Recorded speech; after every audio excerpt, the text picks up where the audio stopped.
Hello everyone, in this video I'm going to show you how you can make your Threads account is private and how to, let's say it's super simple.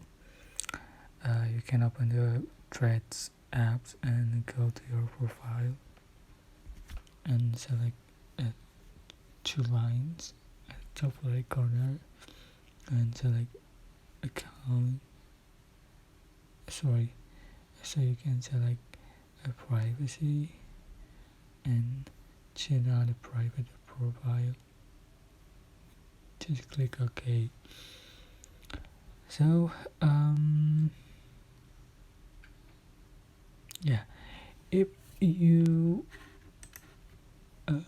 if your account is private, other user cannot see the threads or you have created or your replies, and if anyone wants to follow you must be confirmed by you. That's it.